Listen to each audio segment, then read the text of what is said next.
Hey, and welcome to this episode of the Hustle Report by Profit Duel. Today we're doing a deep dive into something a lot of you have asked about. Delivering groceries as a side hustle. It's definitely become a big part of the gig economy. So, based on what we know and the research we've pulled together, our mission today is pretty simple. We want to cut through the noise and give you the really important stuff. Think of it as like your fast track to understanding not just the basics, but also some of the maybe less obvious bits, why it works, how you can actually optimize it. We'll unpack how it all works, the benefits, some might surprise you, and yeah, the drawbacks too. Got to be realistic. Plus, what you can actually expect to earn, the bottom line, and how to get started without tripping up. We want you walking away feeling informed, ready, and not totally overwhelmed by info overload. So let's jump right in. If someone's thinking about this, how does it actually work day to day? What's the flow for someone doing this? Yeah, it's designed to be pretty straightforward, but like you said, there are ways to be smarter about it. So, first step is signing up. You pick a service that's actually operating where you live. You know the names Instacart, Shipt, maybe Amazon Fresh. Depends on your area. Okay. Once you're in, and that usually means passing a background check, standard stuff, the next really key thing is setting your availability. And this isn't just picking hours randomly. This is where people who make good money start thinking strategically. You're basically your own boss. Right. You decide when you're on the clock. Exactly. Then the app is like your main tool. Notifications pop up for delivery requests. And this is a big learning curve moment. You got to learn to quickly judge these offers. Is the pay worth the distance? How many items? Is the store always slow? Could this be a good tip? So it's not just grab and go. There's some calculation involved. Absolutely. If you accept, you head to the store the customer chose, digital shopping list in hand. Most platforms give you a prepaid card, so, you're not fronting the cash. That's helpful. Definitely. Now, the shopping part. This is where efficiency really pays off. Some apps even track your speed.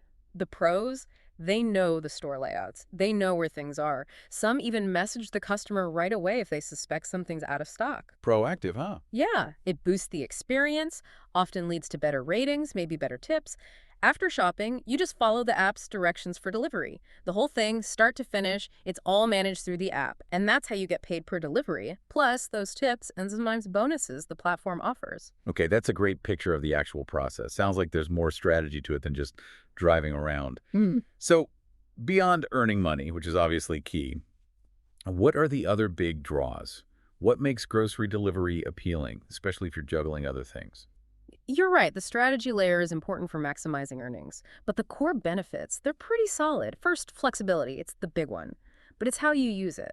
Some drivers really get smart, maybe using app data or just paying attention, to figure out the best times and zones to work, like creating their own little surge pricing. Interesting. So not just flexible, but strategically flexible. Exactly. You work around your job, your classes, your family, whatever fits your life.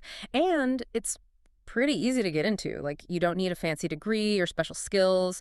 Got a driver's license, a reliable car. Can you find stuff in a grocery store? You're basically good to go. That makes it super accessible. Yeah, low barrier to entry is always nice. For sure. And yeah, the money. Approach smartly. It can be a really decent way to boost your income, handle unexpected bills, save up for something. Plus, the side benefits, you're moving around, walking aisles, carrying bags. It's not a desk job, kind of a built-in workout. Hadn't thought of it that way, but yeah. And honestly, there's a nice feeling of helping people. You're delivering to folks who might really need it, maybe older people, busy parents, someone with mobility issues. It feels good to provide that service, makes a difference in the community, and often that appreciation shows up in ratings and tips, too. Those are definitely compelling points. Yeah. Especially the idea of being your own boss, strategically. But okay, let's flip the coin. Every gig has its downsides. What are the challenges, the stuff people really need to know before they jump in? Let's get real. Absolutely. Got to go in with eyes open. A major one is your car. It takes a beating. More miles mean more maintenance, more gas, faster tire wear, faster depreciation. It adds up. Right. The hidden costs of using your personal vehicle. Exactly. Smart drivers actually factor this in. They might mentally set aside, say, 20 or 30 cents a mile just for car upkeep. That's part of your actual cost of doing business. Good tip. What else? Traffic, parking, especially in busy areas or during peak times, it's stressful, wastes time, and cuts into how many deliveries you can realistically do. Yeah. Parking alone can be a nightmare. Tell me about it. Then there's income inconsistency. Demand goes up and down. Weekends might be great. Tuesdays might be dead. Holidays, weather. It all affects order volume, so Yeah. you might have great weeks and then really slow weeks. It's not always predictable pay. Okay, so budgeting could be tricky. It can be. Experienced drivers often tackle this by using multiple apps. They'll run Instacart and Shipt at the same time, maybe, grabbing the best offers from either. Multi-apping, right? Yeah. And the weather. You're out in it. Rain, snow, blazing heat. It can make the job physically tougher and, well, less pleasant. Definitely not a climate-controlled office. Not at all. And lastly, it's mostly solo work. If you love being part of a team, chatting with colleagues all day, this might feel a bit isolating. It's you, your car, and brief customer interactions. Good point. Depends on your personality type, I guess. For sure. Okay, that's a really important reality check. Vehicle costs, unpredictable income. Sounds like planning and strategy are vital. So let's talk money then. The bottom line, what kind of hourly rate are we realistically looking at here? And how do you push towards the higher end? Yeah, money's obviously a huge motivator. It does vary quite a bit. Looking at data, like from Glassdoor and other sources, the typical range seems to be somewhere between, say, $10 and $25 an hour. It's a pretty wide range. It is, and that's because so many things affect it. Where you live is huge city versus rural impacts demand and pay rates. Time of day, day of week, holidays peak demand, times mean more orders, often better pay. Which service you drive for matters too. They have different pay models. Good. And crucially, your own performance. How efficient are you at shopping? How's your customer communication? Good service leads to better ratings, more tips. It all connects. Right, the tips can make a big difference. A huge difference. Yeah. And this is where strategy pushes you up that range. Maybe you get good at stacking orders from the same store. Maybe you prioritize bigger grocery hauls because they often tip better than small convenience runs. Yeah. Just being polite, keeping the customer updated if there's an issue. Little things can consistently get you towards that $25 mark, maybe even higher, like $30, $35 plus during really busy times, or local events. Wow, okay. And some platforms offer bonuses to complete X deliveries this week. Work these specific peak hours, so it's not passive income. You got to be actively managing it. That's really insightful. It's not just about driving, it's about working smart. So for someone listening now thinking, okay, I think I can do this, I can apply some of that strategy. Huh. What are the actual practical steps? How do they get started? It's pretty clear-cut, actually. Step 1, research.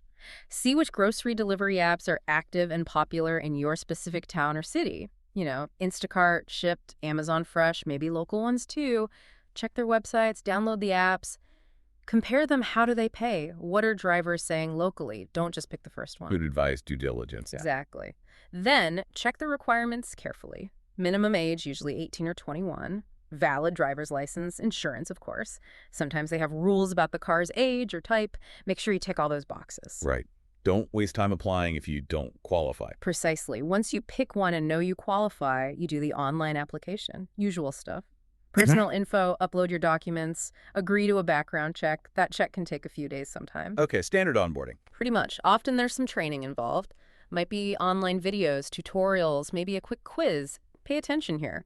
This is where you learn the app, the company policies, tips for good service. It's foundational stuff. Makes sense. Learn the ropes. Yep.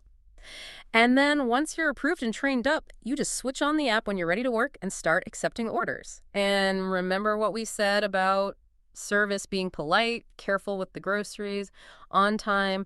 That stuff really matters for ratings and tips, which helps you get more and often better offers later. It's like a positive feedback loop.